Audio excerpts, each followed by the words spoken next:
You want retirement to be comfortable, right? Start saving now. In fact, start saving 10 years ago. But life on New Zealand Super alone won't be that at all. You need to stash some cash. We know that New Zealanders are worried about their retirement and being able to afford it.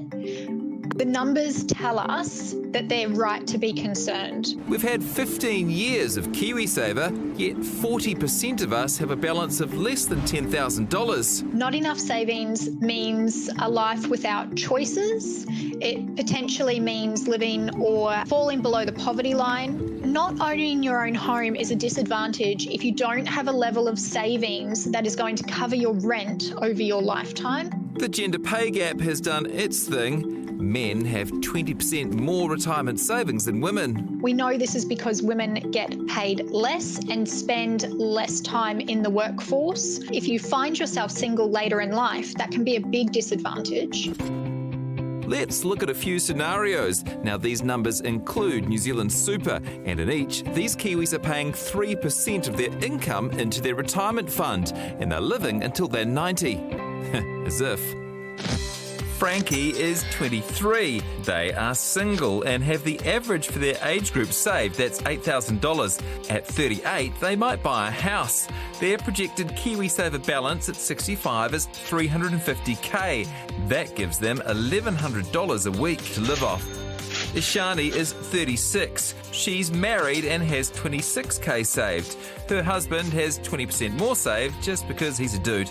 By 65, they'll have $840k, which is $1,800 a week to live off. Ishani is pregnant with twins, so that'll change things too. Jason is 43. He's in a de facto relationship and has $36,000 saved. His partner has the same. Things are pretty rocky between them, but if they stay together, they'll have $570k by 65 and $1,500 a week to live off. They will be renting, so that'll take a chunk. Carla is 52. She lives with 2 cats and has $45,000 saved. This will be $160k in 13 years' time. That's $900 a week to retire on. Carla plans on working longer and getting a friend to move in for some extra income.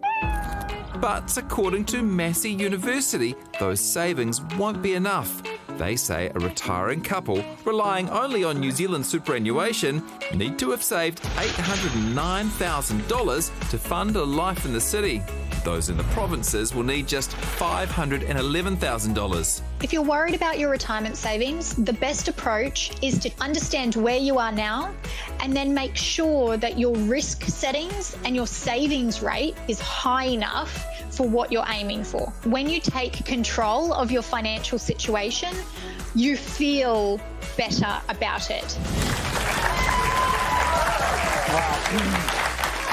I know, obviously below the poverty line it must feel impossible, but for those that maybe can sort themselves out, my advice would be take a step.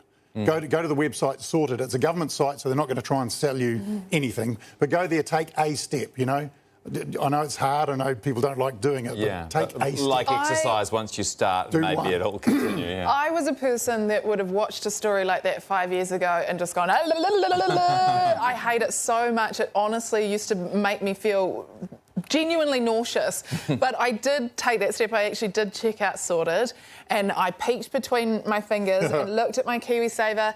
I made the decision to move it into a low fees provider and to take a bit of a higher risk, whatever it's called, you know. I'm still like really au fait with all the language. I did that, and what that means is that I know that everything is doing what it should be doing and that I can watch a story like that and I don't want to throw up. So I recommend. I'd say something like this about someone in the media, but thank God for Jeremy, because you made some sense there. Get started. You'll be amazed at what you can achieve in 10 years, but you've got to get started. Yeah. And 10 years is like, people think that's like a decade away, but it's not. It's closer than you think.